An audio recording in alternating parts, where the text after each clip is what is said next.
Dear Senator from the state of Oklahoma. Thank you, Mr. President. We all had the opportunity yesterday to be able to hear Benjamin Netanyahu speak to a joint session of Congress. It's actually the fourth time that Benjamin Netanyahu has spoken to Congress.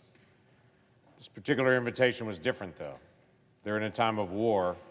It's much more heightened than it has been for a long time. And he came in a very serious tone to be able to tell America and Americans, thank you for standing with us as Israel. And the second thing I heard from him over and over again is, don't forget why we are in this war. He introduced hostages that have been released. He introduced families that their loved ones are still hostages. He introduced members of the IDF that have lost limbs or fought against terrorism. And he reminded Americans more than 1,200 people died on October the 7th of last year, and 253 people were taken hostage at that time. This war would be over right now if Hamas would release their hostages. This is not a war that Israel started. There was a barrier and a fence between Israel and Gaza. Gaza was there, Israel was there. But thousands of terrorists from Hamas crossed through that barrier early on a Saturday morning on October the 7th on a Jewish holiday and slaughtered children in their beds, killed moms and dads, and carried out the worst act of terrorism that Israel's ever seen. So Israel has responded. Prime Minister Netanyahu committed again that they will continue the fight until they bring every single one of those hostages home, even as they continue the negotiations to try to stop the war. Currently, Israel is literally surrounded by enemies that are coming at them, and it's something that we lose track of in the United States. Israel now faces Hamas actively attacking them through terrorist actions and continuing to threaten, as Hamas leaders, even in the past month, have said if given the opportunity, they would come back and do an October 7th all over again. They've never relented, and they continue to put civilians between them and harm to try to protect the lives of the militants by using civilians as shields. But many Americans forget that Hezbollah from the north in Lebanon continues to launch rockets consistently into Israel every day. 80,000 Israelis currently are internally displaced inside Israel, fleeing from their own homes, and they've been away from their homes now for 10 months because 10 or more rockets a day are coming into northern Israel as they continue to launch at them over and over. While American media has ignored that, the people of Israel cannot, because they live under that threat every single day. From the West Bank, there continues to be attacks that are happening on a weekly basis.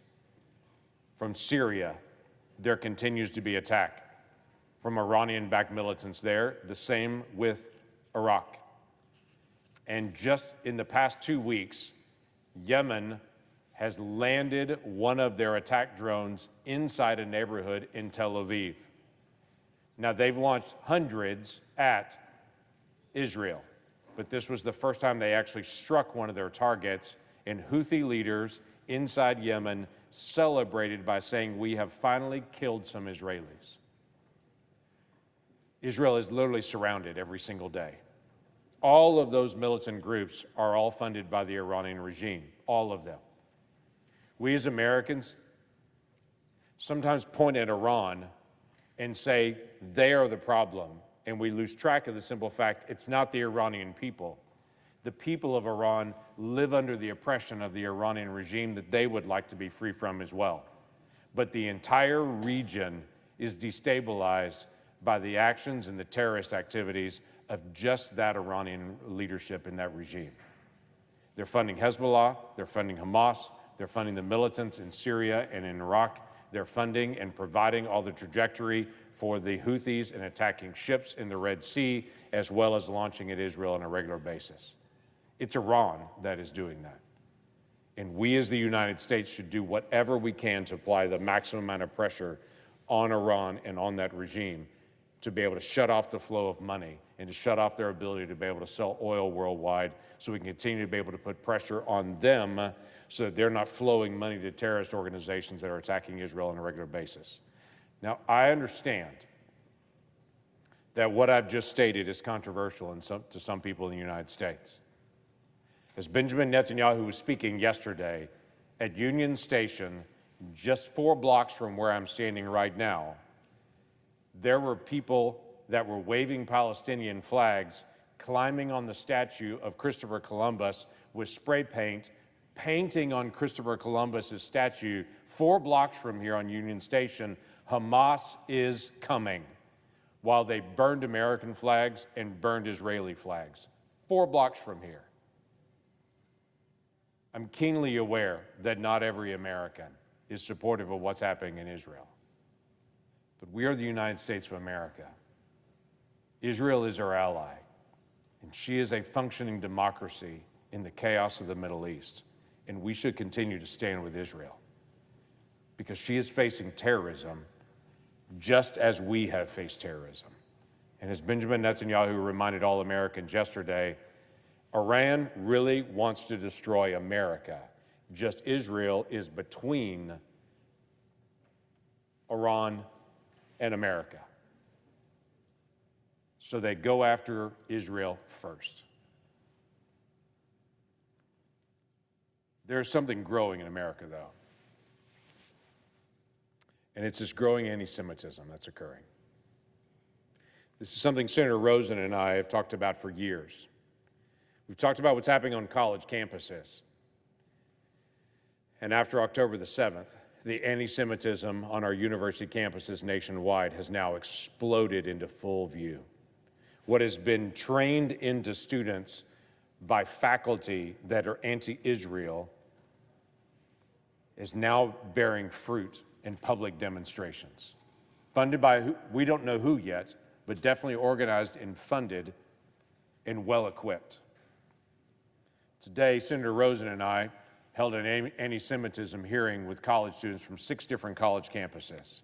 They came and told their story of what it's like to be a Jewish student on an American college campus, and I think this body needs to be able to hear their story because not everyone was able to be in that hearing today. So let me just share the stories, because for some people, they just set it aside and say there are a few places and there's some minor things that are happening, but it's no big deal. So let me share what Jewish students on 6 different college campuses are saying to us in the United States Senate today. There's a student that is from Columbia University. I'll leave the names out to be able to protect them. She gave us testimony today saying this: "In the fall semester, I endured harassment in the middle of the night, repeated vandalism of my property, and resident-assisted bulletin boards, resulting in eventual removal due to their constant damage. I also experienced both traditional and cyberbullying. Within the first week after the October 7th attacks, people began to glare at me or ignore me entirely, turning away from me even if I greeted them by name. By the end of school year, friends of mine, who are now, as she said, former friends, didn't even want to be seen with me. But while my experience was harsh, others endured much graver conditions. I have friends that were spat on, physically attacked. I know people who did not leave their dorm room for days because they were too afraid of what might happen to them. This, of course, not even to mention the encampment, nor the demonstrations at individual Columbia School graduations that, while I hate to admit it, really did spoil the entire ceremony. And throughout it all, these students have waved Palestinian flag, but it's never been about Palestine. It's not even truly concerned about the war in the Gaza Strip. It's always been a protest against the existence of a Jewish state. At Columbia, people chant that Zionists are not welcome, calling on death to the Jewish state. One student leader saying that Zionists don't deserve to live. Another student from Rutgers University said, "We've tracked and endured and experienced more than 200 incidents of bias and anti-Semitism since October the 7th. This represents the supermajority of all bias incidents on campus, and it's created an environment where Jewish students feel unsafe, especially since the attack on October the 7th, which almost 300 days passing without a sense of security on campus or in their classrooms at Rutgers. Throughout the last week of the semester, And during finals in the spring, there was an encampment in solidarity with Hamas, a U.S.-recognized terror organization on the mall in the heart of the campus avenue that disrupted classes, student learning, and threatened the safety of Jewish students on campus. That's at a second campus. Third campus, George Washington University. A student there said to us, on the night of April 29th, encampment participants staged a riot, ripping down the fences that were put up by the university and around the yard. They stood on the pile of fences while chanting euphemisms for mass murder and desecrating a statue of George Washington. Signs in the encampment bore the words, "Final Solution," and swastikas. Another read, "Israelis go back to Europe, your real homes." Protesters claimed to be fighting for peace, yet they preached the opposite, chanting, "We don't want no two states. Globalize the Intifada, and Hamas are freedom fighters." One student said, "When we say we don't want Zionists here, we really mean it." At Ohio State University, on my campus, Jewish sorority girls were spat on while selling bracelets with the words, "I stand with Israel." Two assailants vandalized our Hillel building, our Center for Jewish Life, while screaming anti-Israel and anti-Semitic obscenities. Two Jewish students were assaulted and spent the night in the hospital after being physically stopped in the street. A group of Jewish girls had pennies thrown at them. Early one morning, several men approached the Jewish Alpha Epsilon Pi fraternity screaming, "I'm not going to say," and throwing bottles at the house. Students for Justice in Palestine entered our main library and chanted anti-Semitic slogans for over an hour without facing any consequences. Interestingly enough, in my home state, we had a student that was there that had transferred from another university to the University of Oklahoma. He had said he wanted to be able to find a legal education free of fear of having to bite my tongue or hide my identity and my thoughts all the times. And he thought his best chance would be to attend a law school on a campus at the University of Oklahoma. He said he came there and he openly discussed his faith to see what the climate would be like. And he said the spirit of Dr. Ada remained strong. I'd have to tell you that story another time. It's a great story on Dr. Ada. He said, "I've been warmly received by everyone there, and I'm receiving the educational experience I wish I could have received at Indiana University." And then I have to tell you this story. A student from Oregon University, she came and said that flyers were handed out glorifying the Palestinian resistance and celebrating the Al-Aqsa flood, that's the October 7th attack, as an act of decolonization. Signs call for the abolition of the state of Israel, saying from the river to the sea. One graffiti on campus asked, "How many children did you eat today?" When we brought these concerns directly to the university president, we were blamed for not properly reporting these incidents, even though it was entirely unclear where hate bias incidents of this nature were to be reported. It felt degrading. It felt like it was victim blaming. Then she asked this question and made this statement. It was very kind. She said, "I want to thank Senators Rosen and Lankford for introducing the bipartisan Countering Anti-Semitism Act, which takes tangible action to address some of the issues I've talked about today." She said this, "I hope you will work together to get this legislation to the finish line to deliver for Jewish students who are nervously anticipating entering another challenging academic year this fall." What was she asking for? She made it very specific. She wants this body to act, to speak out for Jewish students that in a few weeks are going to be headed back to their campus, wondering if their campus will be the same as it was when they left it. Because when they left at graduation, there were pro-Hamas rallies at graduations and people shouting down Jewish students on campus, belittling them and attacking them. And they're wondering, if I go back to school at all this fall, what will I face? That's not an unrealistic question. So the students that spoke to us asked for some very specific things. One is, administrators on university campuses should actually enforce the code of conduct on their university campus. What a radical idea. If you have a code of conduct, actually enforce it. Don't enforce it on some groups and not on others. Some of these students said on their campus, the protesters that were shutting down the library and shutting down graduation got meetings with the administration to negotiate what to do, and Jewish students did not. If you have a code of conduct on a university campus, and all of them do, don't allow hateful speech and actions to occur on your campus to shut down the education.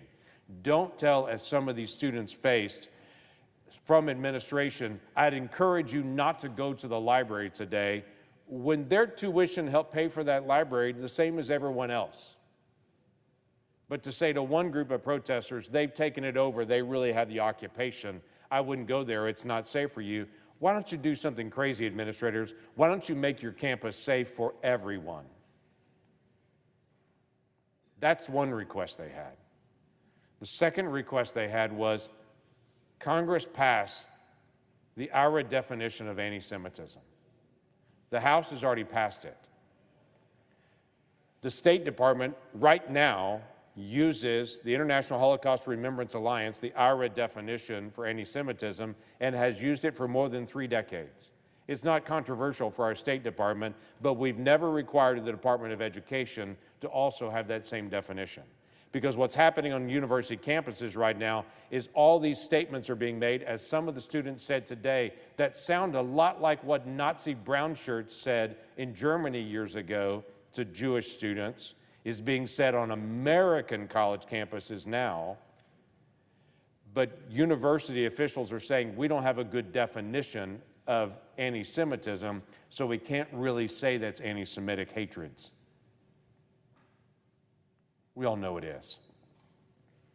This body should take the same definition that our State Department has used for decades and require the Department of Education to also use that same definition of anti-Semitism. That shouldn't be a radical jump for us. The House has passed it. We should pass that. That was the second request they had. And the third request they had was to pass the act that Senator Rosen and I have already passed through committee to bring it to this body. It's non-controversial. But this body in the Senate has not taken it up. I would ask the majority leader to bring up that legislation dealing with anti-Semitism before students return to campus this fall, to give a clear message to those students that the United States stands for everyone having the opportunity to be able to speak out their point of view, live their faith, and live without fear, especially in an educational environment.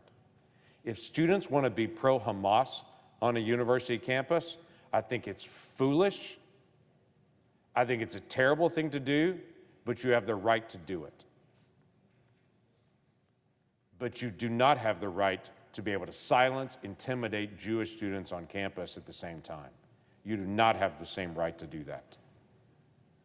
They have the right to live their faith in safety and to be able to go to the school of their choice. It's the United States of America. And right now we have pro-Hamas demonstrators trying to frighten Jewish students away from campuses of their choice. That needs to stop. This body needs to take up the act that Senator Rosen and I have brought that should not be a controversial issue, and to speak out on behalf of all those students that are just looking for someone to stand with them.